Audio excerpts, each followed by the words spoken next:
Hello உணமாய்சேரி, happy 80th independence டே.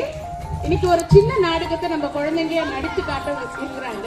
ஆக்சுவலா இந்த டீம் என்னன்னா, இந்த டீமுடைய கான்செப்ட் என்னன்னா கிளீன் இந்தியா ப்ராஜெக்ட். சுத்தமா இருக்கணும். நம்ம இந்த வருஷத்துல உணமாஞ்சேரியில பெரிய பெரிய பிரமுகர்களும் மக்களும் ஒரு உறுதிமொழி எடுக்க போறோம். நம்ம ஊரை, நம்ம பெருமையை நம்ம காப்பாற்றணும். அதனால நம்ம ஊரை கிளீனா வச்சுக்கணும்.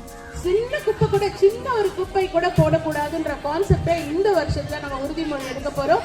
அதுக்கு முத்தாய்ப்பா குழந்தைங்க ஒரு சின்ன குறுநாடகத்தை நடிச்சு காட்ட போறோம்.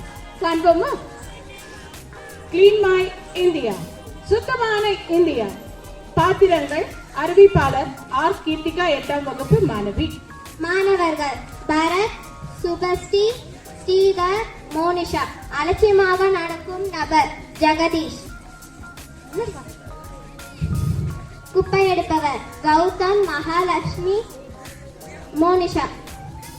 அன்புடையோரே, நமது இந்தியாவை தூய்மையாக வைத்திருப்பது அரசின் கடமை மட்டுமல்ல, ஒவ்வொரு குடிமகனின் கடமையாகும். அதை எடுத்துரைக்கும் ஒரு சிறிய கதையை பார்ப்போமா? காட்சி: பள்ளி வளாகம். ஒரு நபர் சிப்ஸ் பாக்கெட்டையும் பிளாஸ்டிக் பாட்டிலையும் கீழே வீசுகிறார்.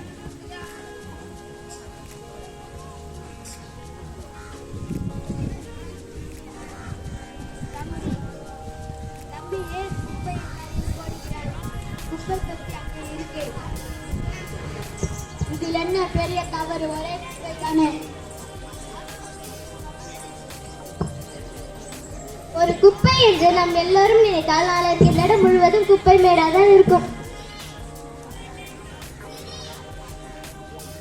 நெகிழி பொருட்களை பயன்படுத்தினால் மண், நீர், விலங்குகள், சுற்றுச்சூழல் அனைத்தும் பாதிக்கப்படும்.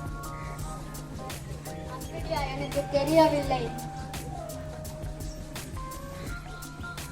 ஆசிரியர் வருகிறார்.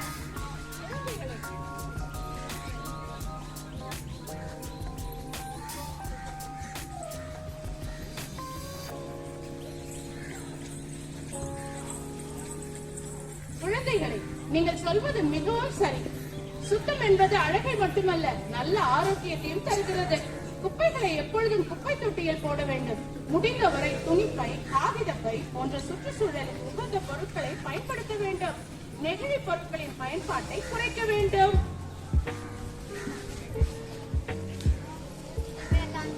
தரையில் போட மாட்டேன். நெகிழி பொருட்களை தவிர்த்து சுற்றுச்சூழலை பாதுகாப்போம். வீடு, பள்ளி, தெரு ஆகிய இடங்களை சுத்தமாக வைத்தால் நம் நாடும் சுத்தமாக இருக்குமே. வாங்க தோழர்களே, அந்த குப்பையை நம்ம சுத்தம் செய்வோம்.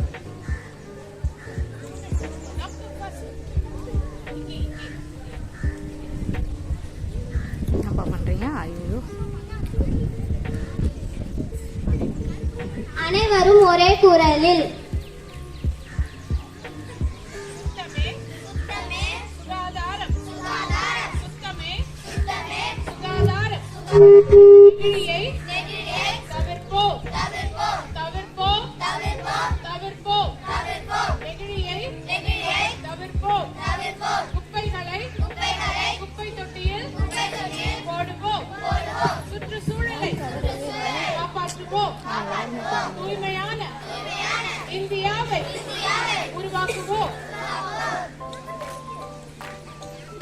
நமது நாட்டில் தூய்மையாக இருப்பது நம் கையில் தான் உள்ளது. இன்று முதல் நாமும்